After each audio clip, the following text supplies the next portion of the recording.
안녕하세요. 이인복입니다. 네, 이제 제가 고민했던 것 중 하나가 여러분에게 이제 피아노 강의 같은 걸 해보면 좋지 않을까 싶어가지고 좀 자극적인 내용이긴 하지만 피아노를 당신이 왜 못 치는가에 대해서 좀 설명을 드리기 위해서 일단은 한번 영상을 찍어봤는데요. 제일 첫 번째로 일단 말씀드릴 거는 이거는 아무래도 좀 전공자분들이나 아니면 좀 원래 피아노 알고 계시는 분들 그런 분들을 위한 그런 컨텐츠는 아니고 정말 생초짜분들 이를테면 정말 이거 취미로 하고 싶다 아니면 아무것도 모르겠다 그런 분들을 위한 내용이니까 혹시 보시고 나는 좀 할 줄 아는데 이거 무슨 소리야 하시는 분들은 좀 해당이 안 되는 부분이 있을 수 있으니까 예, 넘어가 주시면 될 것 같습니다.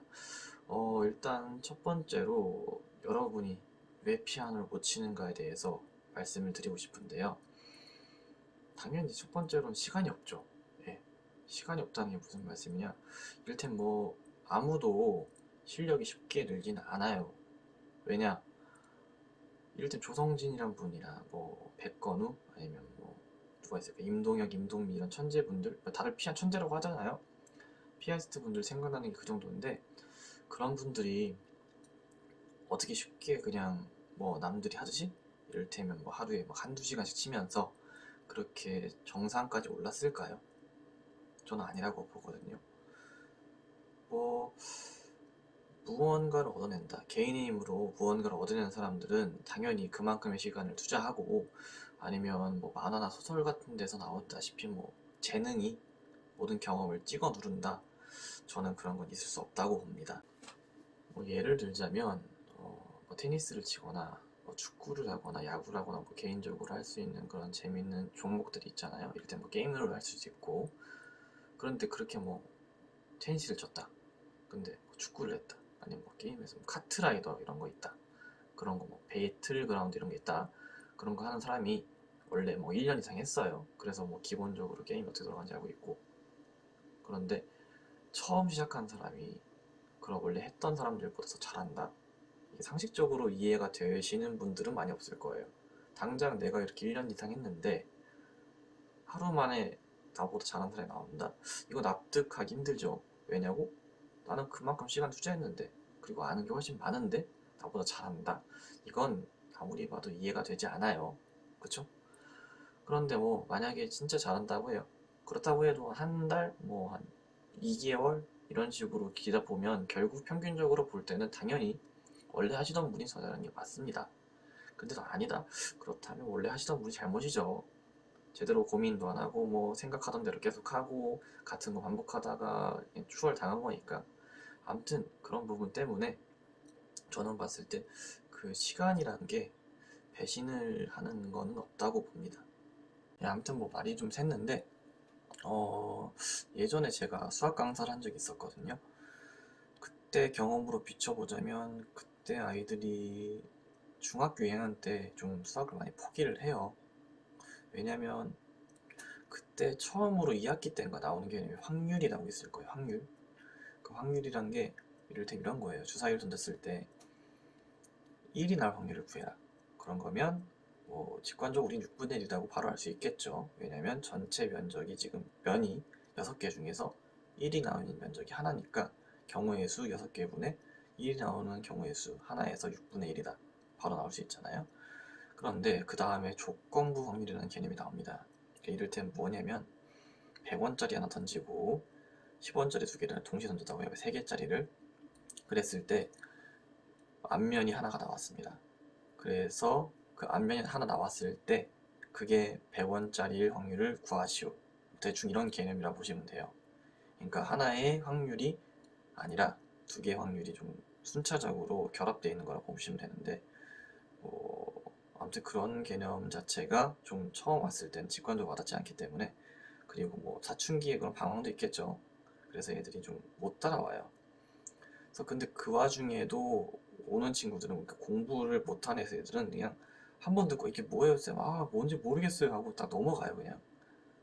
그냥 몰라요. 모르고 그대로 이거 모르겠다 싶어서 찍거나 그러니까 나름 그 당시에는 선택과 집중이라고 하는 거죠. 뭐 모르는 거를 아는 것보다 원래 알던 거를 이용해 가지고 성적을 유지하는 게 더 쉬우니까. 근데 공부를 잘한다고 하는 친구들은 좀 더 달랐던 것 같아요. 그때 조금 더 한 번 더 고민하고, 그러니까 이게 무슨 뜻인지 좀 고민하고 길게, 그리고 질문도 한 번 더 해주고, 그런 식으로 어떻게든 자기 것으로 만들려고 했던 게 있었어요. 그래서 암튼 좀 그런 부분에 있어가지고 좀 더 시간 투자하고 고민하고, 아니면 좀 더 이게 뭘까 하고 깊게 생각하는 게, 그런 학습 진행도에 있어가지고 더 도움이 됐던 것 같아요. 예, 두 번째로 말씀드릴 부분은 바로 그 장비가 없다는 말씀을 드릴 수 있습니다. 간단하게 그냥 피아노가 없기 때문에 피아노 연습할 곳이 없으니까 당연히 못 치죠. 솔직히 말씀드리면 피아노 치는 게 쉽지 않습니다. 왜냐고 하냐면 공간이 좀 많이 필요해요. 기타, 뭐 우쿨렐레, 뭐 리코더, 캐스터네츠, 뭐 악기는 되게 많죠, 종류는. 그러니까 이런 악기들은 생각보다 공간을 필요로 하지 않습니다. 조그마니까요. 그러니까 들고 다니기도 용이하고. 하지만 피아노 같은 경우는, 그러니까 뭐 디지털도 그렇고 아날로그 피아노, 그러니까 흔히 말하는 그랜드 피아노도 그렇고, 뭐 집에 있는 스탠다드 피아노도 그렇고 다 부피가 큽니다. 왜냐면 88건반짜리, 그거를 건반을 소리를 내기 위해서 필요한 현들도 안쪽에 있을 거고, 디지털 같은 경우도 그거를 소리를 내기 위한 앰프도 필요할 수 있고, 아니면 뭐 연결해서 볼 수 있는 뭐 그런 PC가 필요할 수도 있고, 아무튼 좀 부피가 있는 장비들이기 때문에 당연히 구하기 힘든 게 맞고요. 하지만 그렇다고 해서 좀 자리가 없다. 저도 솔직히 말씀드리면 좀 가난하게 살긴 했는데, 천주교 다니면, 그러니까 그 종교를 다니면서 성가대 하면서 좀 배웠던 게 크거든요. 그래가지고 뭐 운이 좋아가지고 성가대 하면서 아침에, 일요일 아침 9시마다 미사라는 게 있으니까 교회 예배 같은 개념인데, 그거를 끝나고 나서 다들 뭐 교리받고 그리고 놀러 나가죠. 그런 시간에 저는 오후까지 남아가지고 컨테이너 박스 같은 박스가 가득한 그 성당이었어요. 좋은 성당 아니었던 거 모르겠다. 아무튼 그런 데서 피아노가 컨테이너 박스 그 안쪽에 있었어요. 그래갖고 끝나고, 교리 끝나고 하면 12시 거의 다 돼가지고 점심도 거기서 주고, 그리고 다들 집에 가고 했는데 전 남아가지고 뭐 두세 시간씩 남아서 피아노 연습하고, 연습이라기보다는 그냥 뚱가뚱가 치는 거죠.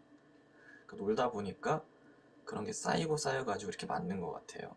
물론 그 와중에서도 성가대, 그 성가책들 치면서 제가 막히는 부분들 뚫어내면서 인터넷 검색하면서 조금 조금씩 뚫어 나갔던 것 같습니다.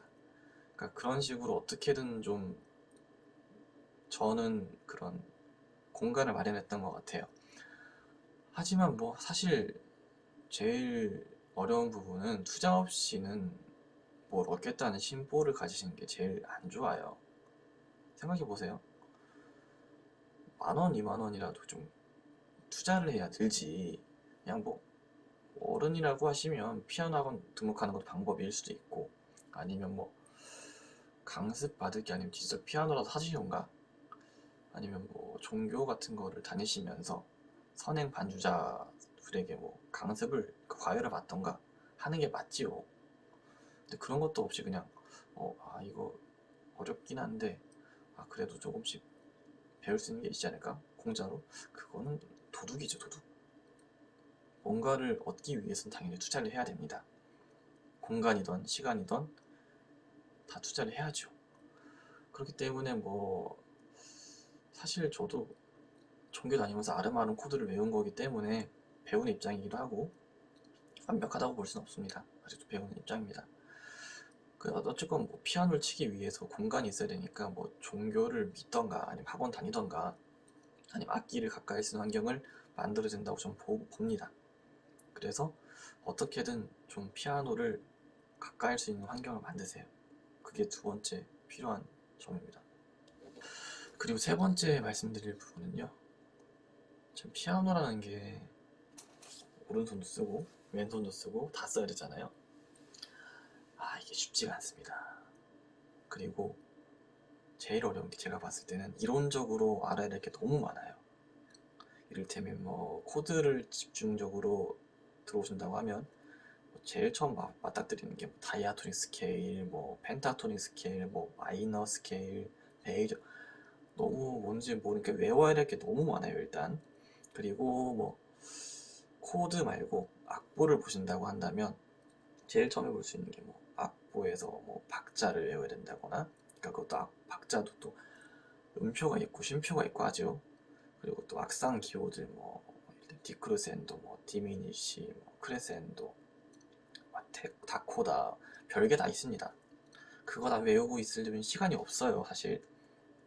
그렇기 때문에 제가 인터넷 보고 부딪히면서 직관적이고 뭐 경험으로 어떤 걸 간단히 써보려고 하는데, 다시 말씀드리는데 좀 알려줘도 시간 없다, 장비 없다, 이렇게 마인드를 깔고 오시면 저도 할 말이 없어요. 그래서 움직이지 않으면 얻는 게 없습니다.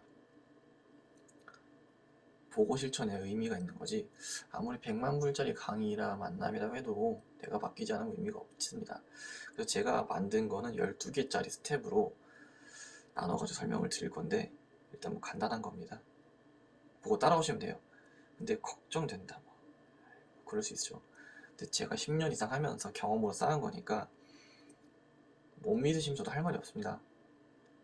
다시 말하지만 이거는 믿고 따라오셔야 돼요. 제가 볼 때 제가 뭐 10년 동안 경험한 거 있어서 제일 최선이고, 그리고 제일 빠른 길이에요. 그런데 장담 드릴 수 있는 거는 제일 빠른 거 맞는데, 당신이 뭐 보시는 분께서 뭐 전공자 쪽으로 나가시거나 아니면 뭐 진지하게 반주를 하신다고 하면 제 강의는 맞지 않아요.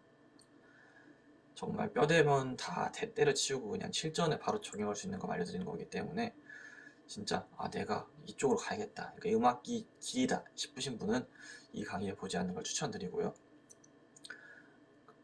그래서 정말 시간을 투자하시고, 그리고 열의가 있으시고, 그리고 좀 내가 배우고 싶다 하시는 분들에게 제가 알려드리려고 하는 거니까 이거를 잘 이해해 주시면 감사드리겠고요.